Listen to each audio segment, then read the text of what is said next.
Thank you, everybody, for coming to the Aaron Torres Podcast YouTube page. If you could do me a quick favor, see that little subscribe button at the bottom of your screen? Go ahead, click that subscribe button.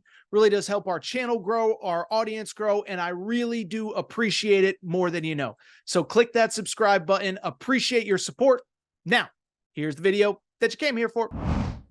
USC hosting Penn State, another great helmet game.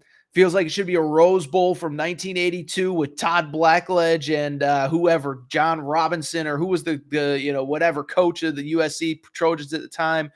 This game's at the Coliseum. It is a Big Ten game. Penn State, the 4.5-point road favorite, the over-under set at 50.5. Look at this game. First off, USC, why are they not ranked? It's because they lost to Minnesota. And it was a weird game. We talked about this a lot on last week's show. We talked a lot about this on the Sunday show with the Alabama and Vandy game, where even when Alabama was down, you just kind of felt like they were going to come back and find a way to win. And that was just kind of how I felt about USC in this game. Is a game where, they jump out to a 7-3 lead. It's 10-10. They're up 17-10. Minnesota scores the touchdown late in the game to take the, it was just a strange game. And it was a game that I think it was a pseudo turning point for the entire season, because you can brush off the Michigan game a few weeks ago, couple tough plays, couple this, couple that. USC goes to Minnesota. Now you've lost back-to-back Big Ten road games to start your tenure. Now, I think there's people back again questioning Lincoln Riley.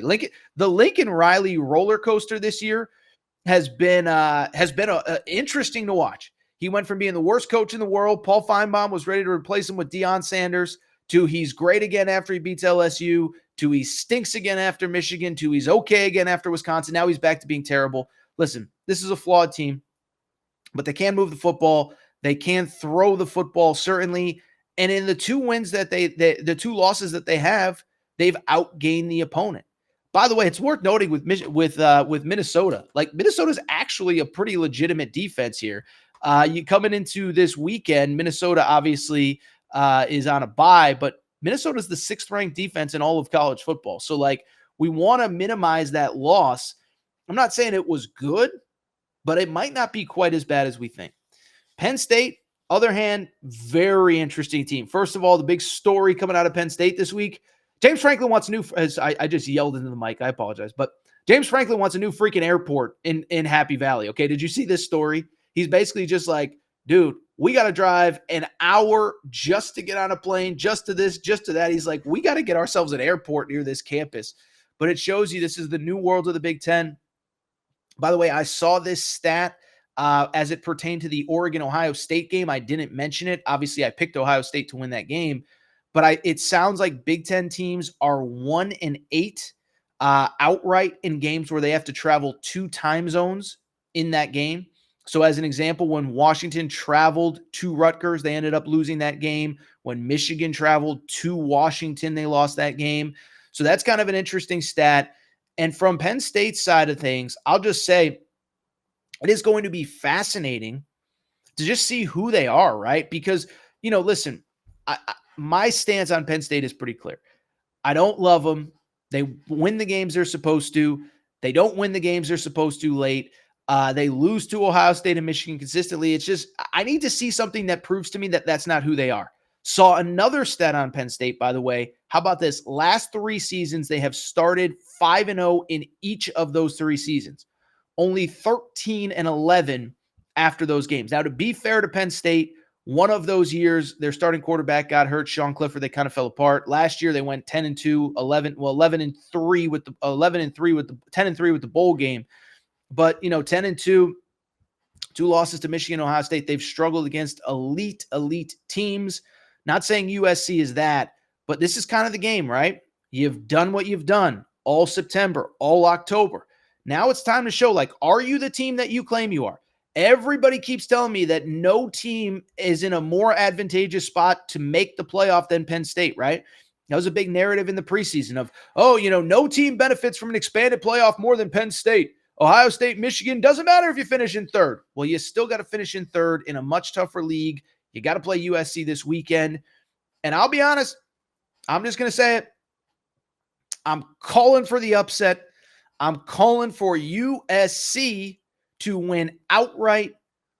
Also, certainly cover the 4.5 points in this game.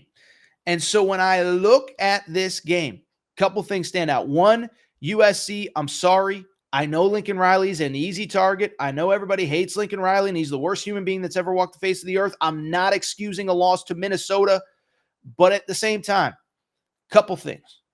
Those two losses, play away, 2 plays away from being a completely different game. I know you could say that about a lot of teams and a lot of games, but look at those losses. Against Michigan in that game, Michigan had 3 big runs. They couldn't do anything else. Miller Moss throws a pick 6, and Michigan still has to complete a 3rd and long and a 4th and 1 on the goal line to actually beat USC.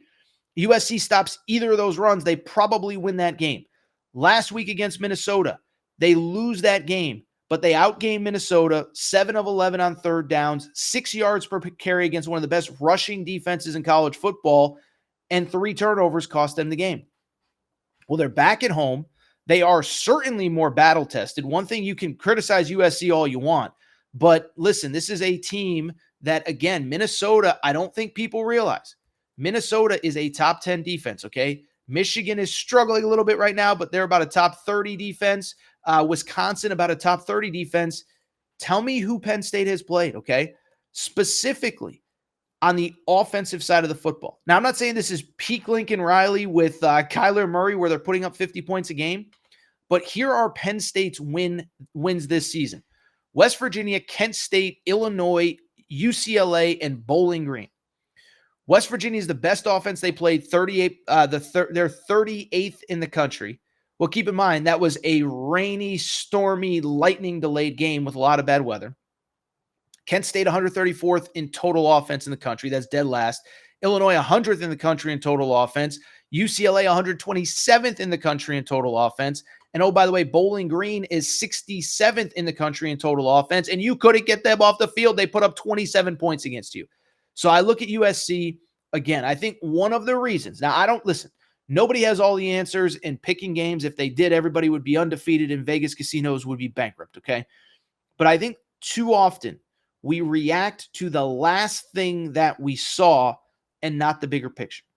I think USC is probably somewhere between like the 12th and 20th best team in the country, not excusing a loss to Minnesota, not excusing a loss to Michigan, not saying that those aren't games that they could have or maybe should have won. But we're all focused on, well, they just lost at Minnesota. Yeah, and Minnesota needed to convert a 4th down late in the game on the goal line to win the game.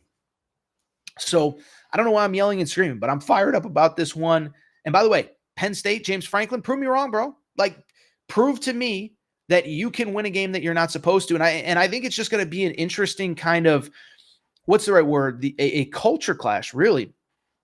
Penn State, like, at some point, you're going to have to prove that you can't just rely on your defense in a big game, because that's been the problem with them against Michigan, against Ohio State. They want to win every game 10-3. Well, USC is going to put up points. Are you going to be able to move the ball against this improved USC defense? I like USC to win this game.